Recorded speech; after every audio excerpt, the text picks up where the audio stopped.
What if I told you my one thing of the month subscription was easier and more profitable than my fully curated subscription box?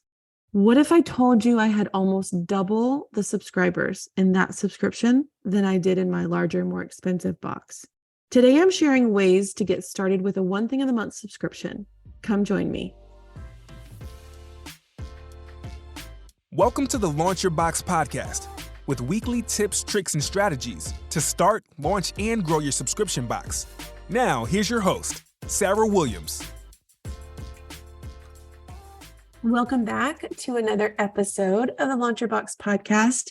Today, we're going to shift our mind to the future and we're going to talk about kind of our next steps. Like, what does this business look like? What do I want this business to look like?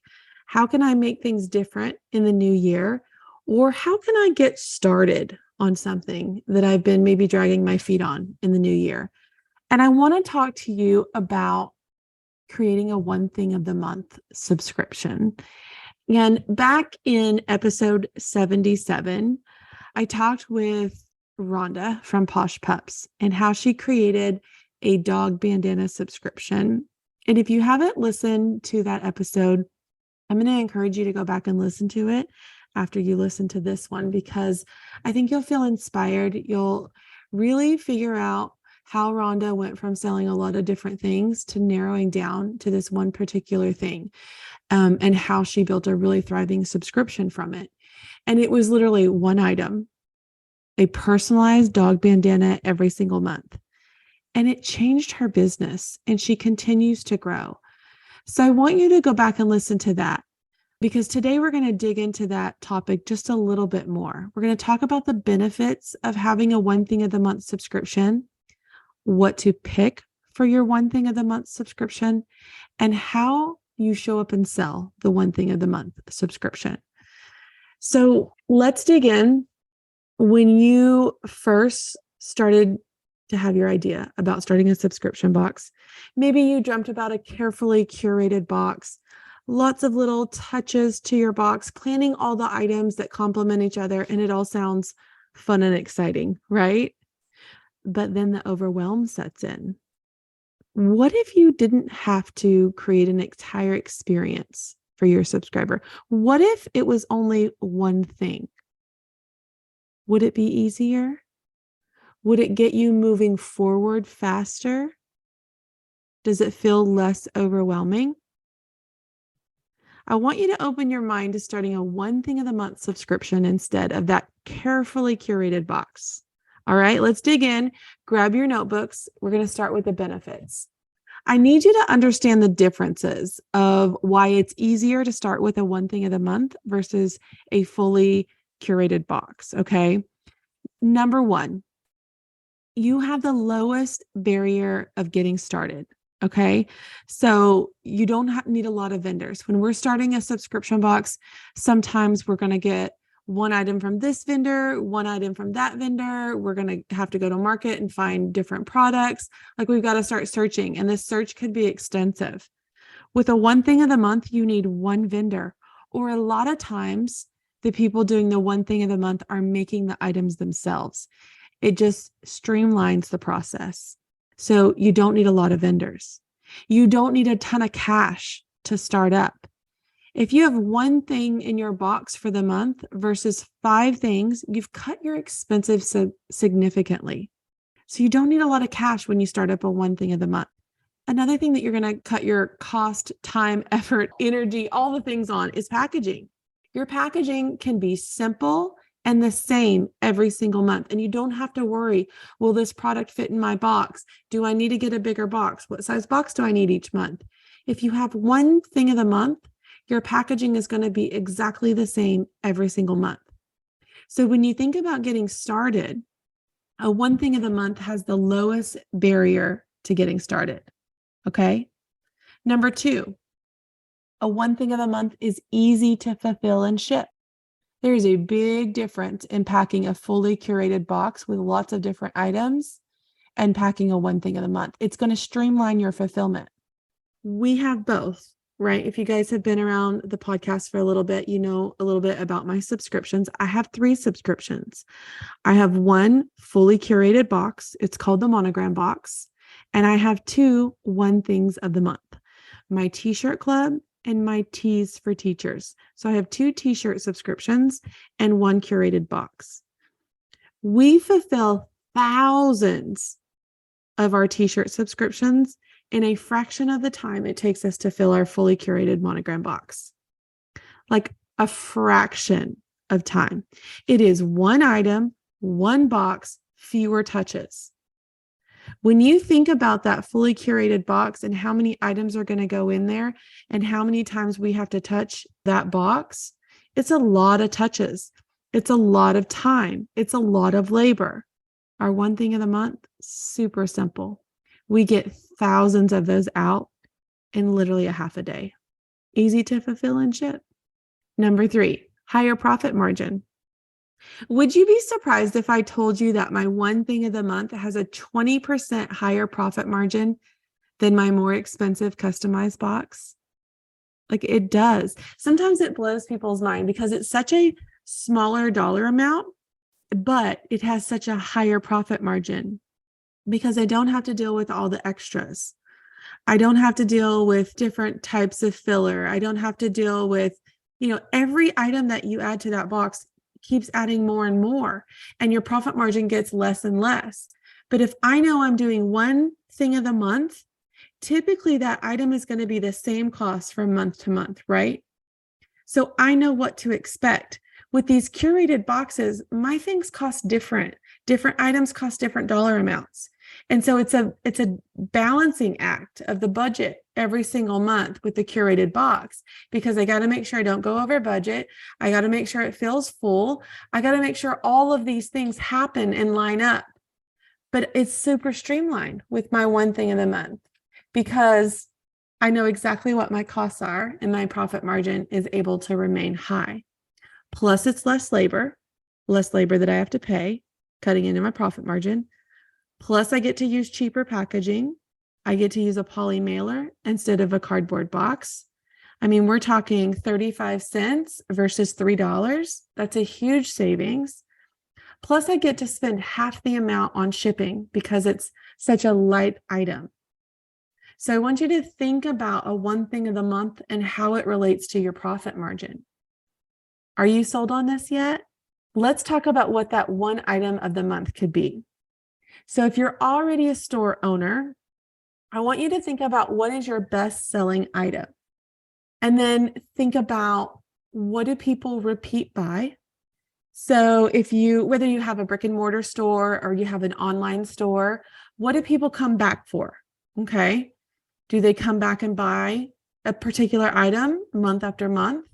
Are they going online and buying multiples of items, a particular item? Think about what people repeat buy. And then I want you to think about what people are constantly asking for more of. So what do people ask? I want more of this. Think about what that is. So if you've been thinking about your subscription box and maybe you haven't launched it yet, or maybe you've been in business for a while with your current subscription box and you're thinking of maybe I want to change to a one thing of the month, or maybe I want to add a one thing of the month, and you're thinking about what could I put in it? What is one thing that they would get or could get every month that could be your one thing of the month? Let's talk about different one thing of the month's items that our members have. Let's talk about Christina. Christina's subscription is called Just Pizzelles. Now, I opened Christina's box a while ago during our monthly box openings, and I was intrigued by the fact that it was called Just Pizzelles. But when I opened her box, it had more than just pizzelles in it. And as I unraveled, these pizzelles are beautiful. They were beautiful. They tasted amazing. They looked awesome. But she had some other stuff in there.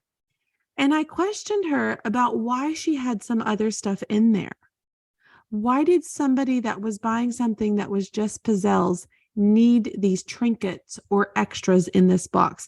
To me, it cheapened the value of that box. It cheapened those pizzelles. They're beautifully handcrafted gourmet pizzelles. And there were other things in there that weren't necessary, and it cheapened them. And I know it cost her money. It reduced her profit margin, and they did not add value to her box. And so after that box opening, she said, you know what? You're right. I'm going to do just pizzelles. That's what the name is. That's what my customers want. They don't want the extras. Hear me say that. So many times we get caught up in putting extra things in because we feel like it creates extra value. But what we don't realize is that we're creating, not only lowering our profit margins, giving people something that they don't necessarily want. That stuff stacks up. And when I get a bunch of stuff that I don't want and I don't use, it feels wasteful. And it feels like I need to cancel my subscription. If I just am ordering your box for the pizzelles, that's all I want. I'm going to eat them and I'm going to be ready for the next box. So I want you to think about that when you're putting your subscription. And she has just pizzelles. So you get a box of pizzelles every single month. Let's talk about Misty from my mastermind. She has a t-shirt of the month subscription, same as I do. She sends out a t-shirt every single month. That's it. And her membership, her subscription is growing and growing. Let's talk about Shaylee. She has a Sin of the Month club. So they're non-toxic candles. So every single month she sends you a new scent, Sin of the Month. You surprise, here's your new candles. Here's your scent of the month. That's all they need. They don't need extras. They don't need decorative stuff. They love candles. They love her non-toxic candles. They don't need the extras. The extras are just going to pile up. Let's talk about Brenda, who has a greeting card subscription. You get 5 cards a month. That's it. She doesn't send you pens. She doesn't send you stickers. She doesn't send you a bunch of stuff that you don't want or need. She sends you the greeting cards. Let's talk about Monica, Earfluential box. She sends you 2 pairs of earrings. Every single month you get 2 pairs of earrings. No bracelets, no necklaces that match, just earrings. Because if she started to send me necklaces and I love her earrings, I might cancel because I don't wear the necklaces. I don't like to wear necklaces. I'm an earring girl. So stop sending them stuff that they don't want, cutting into your profit margin and creating a reason for them to cancel. Let's talk about Rosa. Rosa has a monthly baby onesie, 1 each month. The little romper, some might call it a romper or footy pajamas, the little onesie.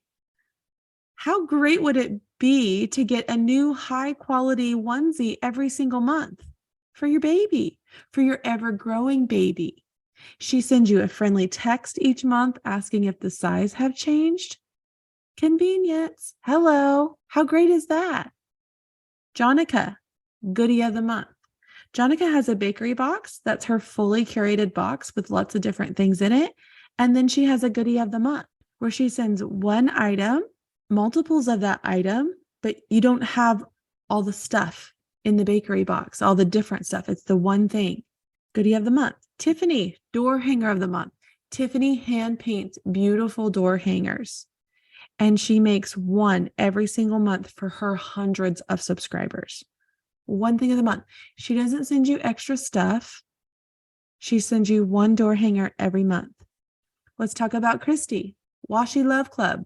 She sends you washi tape. She sends you a couple different ones, but she sends you washi tape. She doesn't send you extra stuff. She doesn't send you papers and pens and markers and things like that. She sends you washi tape. I mean, I could go on and on and on, but hopefully it's starting to spark some ideas for you. What 1 thing of the month could you offer? The goal here is to sell convenience, not a complete full experience. Okay. And so let's talk about how we sell these things. So when we have a 1 thing of the month, we have to sell that it's fun. There's a no frills way to treat yourself every single month. Stop buying boxes full of stuff you give away. This could be our sales tactic. Get exactly what you want every single month with my 1 thing of the month. It was a big realization for me when I was starting my t-shirt club. I did a survey and asked them, tell me your favorite thing from the whole year. Tell me your least favorite thing. Like I was trying to get, an idea of what they loved, what they weren't too excited about. I did a survey. I said, tell me what you want more of. And 85% of the people that took that survey told me they wanted more t-shirts. They loved my t-shirts, but I couldn't afford to put a t-shirt in every box because it took away so much of the money that I needed to buy, the big item for the box every month. So I decided to do the one thing of the month. And I also had people tell me, I love your t-shirts. I wish I could just get a new t-shirt every month instead of all the stuff. I don't use all the stuff. So there were people that wanted every single thing in that box every month. They wanted the ultimate subscription. And then there were people that just loved the t-shirts. And so I said, okay, let me just do a t-shirt club. Let me give them one thing of the month. And then they had the option of getting everything in their ultimate box or just the t-shirt of the month. And I was worried. I was nervous that people would take the one thing of the month over the ultimate box, but the ultimate box was $70 and my t-shirt club was $20. And I thought, man, I'm just shooting myself in the foot with revenue, with sales, because I'm telling them to cancel their $70 box and get their $20 box. And that's not what happened at all. People added it to their subscription. Those ultimate subscribers wanted everything. But I was losing subscribers month after month that just didn't want all those things. They just wanted the one thing. So if you already have a subscription, I want you to think about what's the main thing in your subscription box that people just love every time you put it in there. And maybe you don't do it every month. Maybe it's once a quarter or every other month you give them this one thing and they just rave about it. Could you turn that into a one thing of the month? Do you have something consumable? You show up and sell that it never runs out. You always have a replacement on hand. Try something new each month with new flavors, new scents, something like that.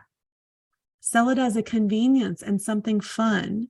So many people cancel. And the number one reason people cancel their subscription, they always say financial. They're trying to save money. They're trying to cut back. So if we have a subscription that's $70 and it's nothing that anybody actually needs, it's all wants, like my subscription. Nobody needs anything that I sell. It's all fun. It's all wants. So if somebody has to cut back, somebody needs to cut back for other things, they don't have to completely stop you. They can afford the $20 a month subscription. That's what they really love anyway, those t-shirts. So how can you win back the people that have canceled for financial reasons with a smaller one thing of the month offer? Sell it as convenience. Sell it as something fun. The one thing of the month subscription can be easy and profitable. And maybe you're maxed out with how many subscribers that you can take because of space, because of labor, because you're overwhelmed by it. You can't grow, but you want to grow. You don't have to take on more subscribers with all the things. Start a one thing of the month. I want you to start brainstorming. Start brainstorming all the different ideas you have in your head right now as you listen to this episode. If you're out walking, if you're in the car, make some voice memos to yourself while it's fresh on your mind. And then you're one step closer to launching your subscription, whether it's one thing of the month or the fully curated box. We got to quit sitting on our ideas and making the steps to move forward. If the idea of creating a subscription box is swirling around in your head, I encourage you to head over to launchyourboxwithsarah.com, get on our waitlist, and grab some of our free downloads to help you get started. That's launchyourboxwithsarah.com.